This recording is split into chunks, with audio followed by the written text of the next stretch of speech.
Hello and welcome to Europedia. My name is Aman Sharma and I am your mentor for CSC at Europedia. So today we'll be doing a question from our NPTEL question bank series, and the question that we have selected is question number 38 from algorithms, and you can find the question on page number 8.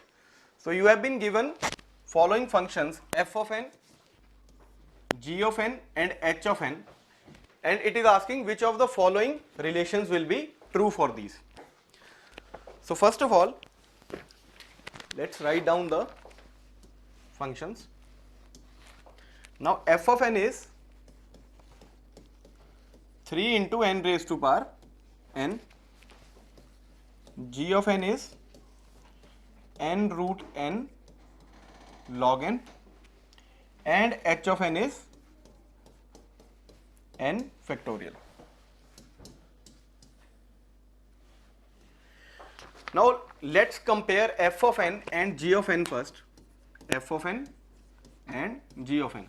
Now f of n is 3 n raised to power n, g of n is n raised to power n log n. Now when we compare, we usually take log, but before taking log we have to cancel the common terms. Now what are the common terms in these? Actually it is 3 raised to power n log n, 3 raised to power root n log n. Now if we want to cancel the common term, what is common here? 3. So if we cancel 3 here, it will give you n root n, and it will give you 3 root n log 2n minus 1. We are just dividing the terms by 3 to cancel out the common multiple. Now we can take log. Now in order to neutralize this question, we will take log base 3. So if we take log base 3 here, it will be log 3 base n root n. It will be log 3 root n log n minus 1. Now this root n will come forward, root n log 3n, and log 3 base 3 is 1, and the power will come at the front, root log n minus 1. Now as we are dealing with asymptotic notations, in asymptotic notations constants does not matter. So we can write it as simply as root n log n, and this as root n log 3n. Here the base is log 2. Now again cancelling out the common terms, we have log 3 base n and log 2 base n. Now the common mistake that some students do in these type of questions is, they will say that log 2n is asymptotically greater than log 3n because it looks like it. Because if you take n as 16, log 216 will give you value as 4, and log 316 will give you value as 2 point something. So this is a common mistake. But if you apply some properties of log here, now you can write log 3n as, if you take some common base, log 10n log 10 base 3, and similarly here log 10n by log 10 2. Now again cancelling out the common terms, we have, and taking log, this log 10 base 2 here, log 10 base 2, log 10 base 3, and here 1 will be remaining. Now you can again, by using the property, you can write it as log 3 base 2. Because the base for the both the logs is the base is same, you can take the log in the denominator as base, and 2 will come here. So it is log 3 base 2, and here it is 1. Now you can see that there is a constant difference in between them. So asymptotically they are equal, though log 3 base 2 will be less than 1, but asymptotically they are same, because in asymptotic notations we treat constants as equals. So you can say that these two terms were equal. So this means the terms that we are comparing here, f of n and g of n, are equal. So the first thing that we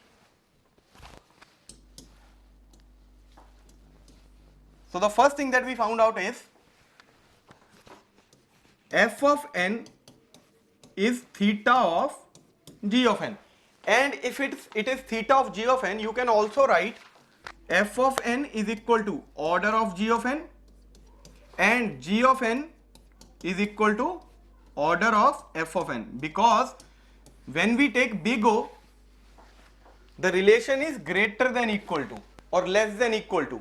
It is not less than or greater than. It is the less than and greater than comes in case of small o, but in case of big O there is also a case of equality. So if two terms are equal, or you can say asymptotically equal, such that fn is equal to theta of g of n, then you can write it as f of n is equal to order of g of n and g of n is equal to order of f of n. So this is the first thing that we found out. Now let's compare h of n with other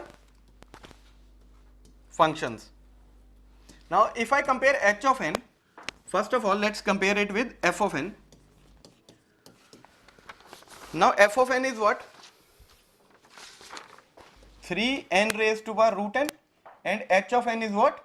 N factorial. Now in order to compare this, we can write n factorial as n raised to power n, because n factorial is equal to order of n raised to power n. So it can be written as n raised to power n. Now if you want to cancel the common terms, here it is n raised to power n, here it is n raised to power n, n raised to power root n. Now we can write this as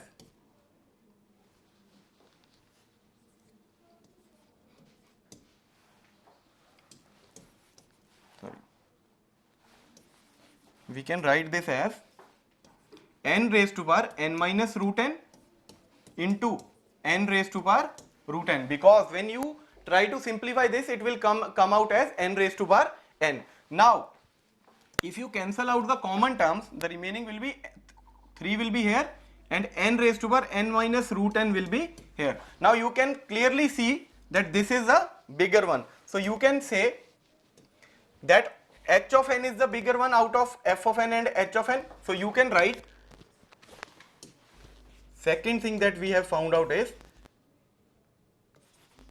f of n is equal to order of h of n, because h of n is greater than f of n, but you cannot write h of n is order of f of n because they are not equal. So order of h of n is clearly bigger than the f of n, so this, that's why f of n is equal to order of h of n. Now let's try to compare h of n and g of n.